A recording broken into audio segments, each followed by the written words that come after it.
আশরাফুল আলম সাঈদ, যিনি হিরো আলম নামে অধিক পরিচিত, একজন বাংলাদেশি সঙ্গীত ভিডিও মডেল, অভিনেতা, গায়ক, রাজনীতিবিদ ও সামাজিক যোগাযোগ মাধ্যমের আলোচিত ব্যক্তি। তিনি একজন স্বাধীন শিল্পী হিসাবে কাজ করেন ও সামাজিক প্ল্যাটফর্মগুলোতে ভিডিও প্রকাশ করে থাকেন। তিনি তার বেসুরা গলায় গাওয়া গানের জন্য সর্বাধিক আলোচিত ও সমালোচিত। এ কারণে তিনি বিভিন্ন ইন্টারনেট মিমের উপাদানে পরিণত হয়েছেন। তার নিজস্ব ইউটিউব চ্যানেলে প্রায় 16 লক্ষেরও বেশি সাবস্ক্রাইবার রয়েছে। তিনি 2018 সালের একাদশ সংসদ নির্বাচনে বগুড়া 4 আসনের প্রার্থী হয়ে নতুন করে আলোচনায় আসেন। পরবর্তীতে তিনি বিভিন্ন সংসদ উপনির্বাচনে প্রার্থী হয়েছেন।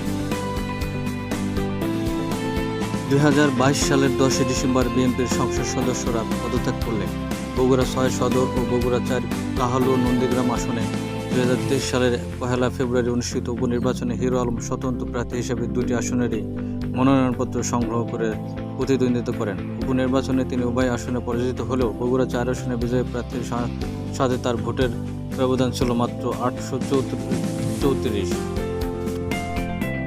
আশরাফুল ইসলাম সাঈদ 1985 সালের 20 জানুয়ারি বগুড়া জেলার সদর উপজেলার তেরুলিয়া গ্রামে জন্মগ্রহণ করেন।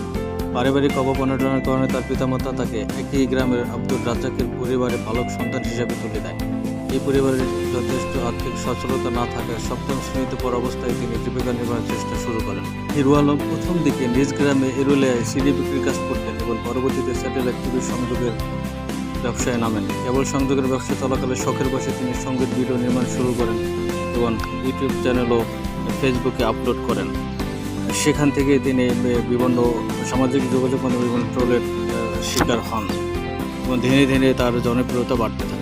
11 আগস্ট 2017 তারিখে আশরাফুল আলম অভিনীত প্রথম ছবি মার্চ ছকে মুক্তি পায়। 16 অক্টোবর 2020 মুক্তি পায় হিরো আলমের দ্বিতীয় সিনেমা সাহসী হিরো আলম। 2019 সালে 21শে বইমেলায় তার আত্মজীবনীর দৃষ্টিভঙ্গি বদলান আমরা সমাজকে বদলে দেব প্রকাশিত হয়, যেটি প্রকাশ করেন তরফদার প্রকাশনী। আশরাফুল আলম ব্যক্তিগত জীবনে সাবিহা আক্তার সুমির সাথে বিবাহ বন্ধনে আবদ্ধ হন।